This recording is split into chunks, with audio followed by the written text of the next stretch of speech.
নমস্কার বন্ধুরা, ভারতীয় চলচ্চিত্রে এক অসামান্য ছবি হলো শোলে। এই ছবির অনেক দৃশ্য মানুষের মনের মধ্যে খোদাই হয়ে গেছে, যা কোনো দিন মোছা যাবে না। আজ আমি আপনাদের সামনে তুলে ধরব বাস্তব ঘটনার সাথে সংলাপের কতটা মিল।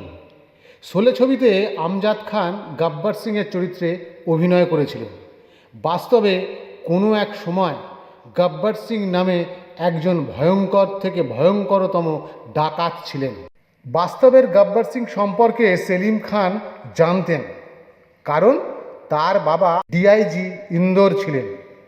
আইজি KF রুস্তমজির সাথে কাজের সূত্রে দারুণ সম্পর্ক ছিল তার কাছ থেকে গব্বর সিংয়ের গল্প শুনেছিলেন। সেলিম খান তার বাবার কাছ থেকে পুরো গব্বর সিংয়ের ঘটনাটি শুনেছিলেন। সেই জন্যে সেলিম খান গব্বর সিংয়ের চরিত্র ও নাম শোলে ছবিতে ব্যবহার করেছিলেন। এই গব্বর সিং নামটি শোলে ছবিতে ব্যবহার করা হয়। এই ভয়ঙ্কর ডাকাতের কথা তৎকালীন ভারতের প্রধানমন্ত্রী জওহরলাল নেহরুও জানতেন। একদিন প্রধানমন্ত্রী জওহরলাল নেহরু মধ্যপ্রদেশের মুখ্যমন্ত্রী কৈলাসনাথ কারজুকে নির্দেশ দিয়ে বলেছিলেন, কিসি ভি হালত মে গব্বর কো চাইয়ে, জিন্দা और মুর্দা। প্রধানমন্ত্রী ওই কথাটা শোলে ছবিতে খুব গুরুত্বপূর্ণ মন কাড়া ডায়ালগে পরিণত হয়েছিল। ভিন্দ, গোয়ালিয়র, ললিতপুর, পান্না, ঢোলপুর, সাগর সহ 15 জেলায় গব্বর সিংয়ের অত্যাচারে মানুষ অতিষ্ঠ হয়ে উঠেছিল এবং প্রচণ্ড ক্ষোভেরও সৃষ্টি হয়। পুলিশ যখন গ্রামের বড়দের দিয়ে কোনো কাজ করাতে পারছেন না, তখন পুলিশ বাচ্চাদের ব্যবহার করে। এই খবর গব্বর সিংয়ের কাছে পৌঁছে যায়।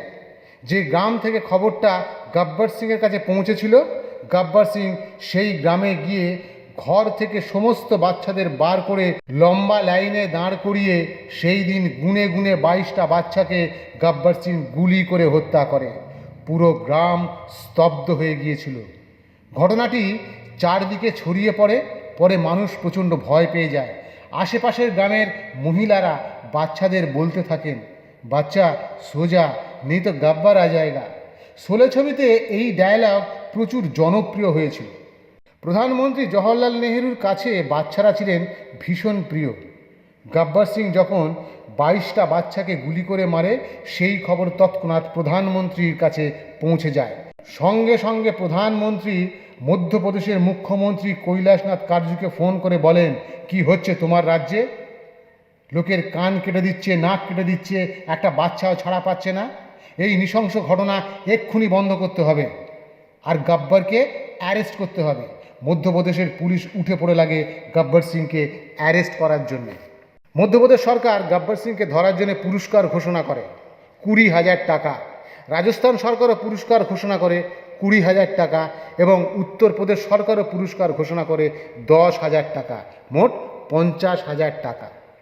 এই সত্য ঘটনাটি পরবর্তীকালে শোলে ছবিতে একটি বিখ্যাত ডায়ালগ ছিল, ও সংমা কিতনা ইনাম রাখে হ্যায় সরকার হাম পার?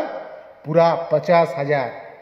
গব্বর সিংয়ের অত্যাচার মানুষ এতটা ভয় পেয়ে গিয়েছিল যে 50-50 কোস দূর जब कोई बच्चा रोता है, माँ कहते हैं बेटा सो जा, नहीं तो गब्बर आ जाएगा।